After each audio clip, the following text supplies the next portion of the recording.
कार्यक्रम द्वारा आप देखिए और भैया जी के कार्यक्रम द्वारा से ये बहुत लड़कियों का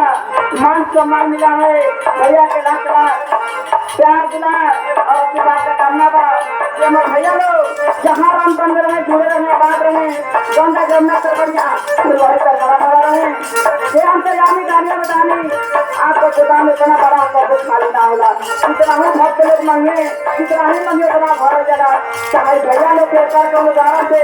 परिवार के समिति से भैया लोग के कार्यक्रम द्वारा से ₹21,000 लगाना ये